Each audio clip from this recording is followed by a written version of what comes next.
এদের মাঝে মালদ্বীপ ভিসা সংক্রান্ত বা মালদ্বীপের ভিসা কবে খুলতে পারে বা মালদ্বীপের ভিসা কখন খুলবে, কখন নতুন করে বাংলাদেশ থেকে মালদ্বীপের শ্রমিকগুলা যে কাজ করতে পারবে মানে মালদ্বীপে যে। তো বন্ধুরা আজকে এটা নিয়ে আলোচনা করব।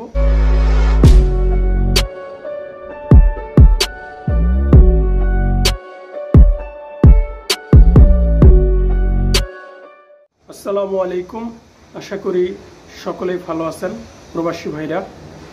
আমার এই ভিডিওটা যে যেখান থেকে দেখছেন সকলকে জানাই আন্তরিক ভালোবাসা। বন্ধুরা, গত কয়েকদিন হবে বা কয়েক বছর বলতে পারেন যে মালদ্বীপের মতো একটি দেশও আমাদের বর্তমানে ভিসা বন্ধ রয়েছে। তো এটা নিয়ে অনেক ভাই অনেকভাবে কমেন্ট করে বলতেছে যে ভাই মালদ্বীপ ভিসা সংক্রান্ত একটা নিউজ দেন বা আপডেট দেন, বর্তমানে মালদ্বীপের পরিস্থিতি কি এবং কখন বা কবে ভিসা খুলতে পারে। তো এটা নিয়ে অনেকেই অনেকভাবে প্রশ্ন করতেছে। তো ভাবলাম যে এটার একটা সমাধান করা উচিত বা কেনই বা এরকম হইতাছে। তো বন্ধুরা, আজকে বরাবরের মতোই চলে আসলাম আপনাদের মাঝে মালদ্বীপ ভিসা সংক্রান্ত বা মালদ্বীপের ভিসা কবে খুলতে পারে বা মালদ্বীপের ভিসা কখন খুলবে, কখন নতুন করে বাংলাদেশ থেকে মালদ্বীপের শ্রমিকগুলা যে কাজ করতে পারবে মানে মালদ্বীপে যে। তো বন্ধুরা আজকে এটা নিয়ে আলোচনা করব। তো ভিডিওটি ধৈর্য সহকারে দেখার আপনারা একটু চেষ্টা করবেন, কারণ শুরু থেকে শেষ পর্যন্ত না দেখলে কিছু বুঝতে পারবেন না।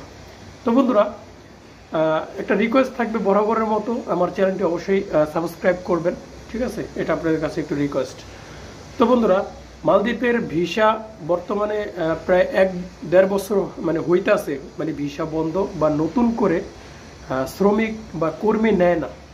এটার প্রধান কারণ হচ্ছে মালদ্বীপের বর্তমানের সমস্যা। অনেকেই বলতেছে যে ভাই বাংলাদেশের মানুষ ভালো না, বাঙালিদের সমস্যার কারণে ভিসা বন্ধ থাকে। এটা ভুল ধারণা। বর্তমানে মালদ্বীপের মতো যেমন ওমান আছে, মালদ্বীপ, তারপর হচ্ছে আপনার বিভিন্ন যে ছোট মিডল ইস্ট কান্ট্রিগুলো, জর্ডান, মালয়েশিয়াতে কয়েকদিন আগে ভিসা বন্ধ ছিল, খুলে আবার বন্ধ। তো এরকম নানান কিছু ক্ষেত্রে নানান কিছু দেশ ভিসা বন্ধ রাখে। মালদ্বীপের যে সমস্যাটা এটা অন্যান্য দেশের থেকে আলাদা, ঠিক আছে? কারণ মালদ্বীপের ভিসা বন্ধ থাকার কারণে যে দোষটা, যে দায়টা, সেটা মালদ্বীপের দেশের কারণে, মালদ্বীপ দেশ পরিচালনার কারণে ভিসাগুলো বন্ধ রয়েছে।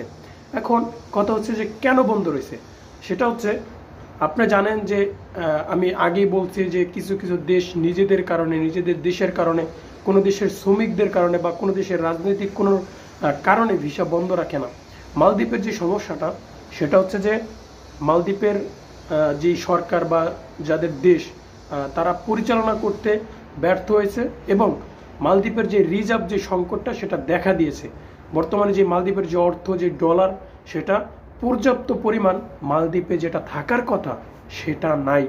এই কারণে তারা চাচ্ছে যে বাহির থেকে, মানে একটা বিদেশ থেকে একটা শ্রমিক এনে তাদের দেশের যে পরিমাণ যে রিজার্ভ আছে বর্তমানে যেটা, সেটা আর তারা ক্ষয় করতে চায় না। তারা রিজার্ভকে এবং তারা তাদের দেশটাকে 2-3 বছরের জন্য স্থিতিশীল এবং পূর্ণ গঠনের তারা দায়িত্ব নিছে, যে এই দেশটাকে আবার নতুন করে তাদের রিজার্ভ ভরপুর করবে এবং তারপর তাদের দেশে নতুন করে শ্রমিক আনার চিন্তা ভাবনা করবে। তো এটা আমরা বুঝতে পারি যে মালদ্বীপের ভিসা নিয়ে বা ভিসা খোলা নিয়ে নতুন করে কোনো সুখবর নাই।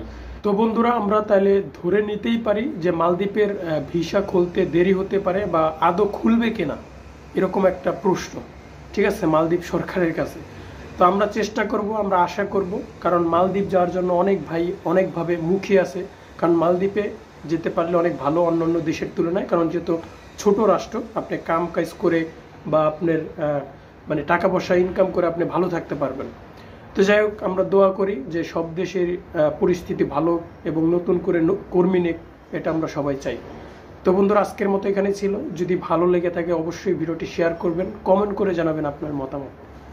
তো বন্ধুরা, ভালো থাকবেন সবাই। খোদা হাফেজ।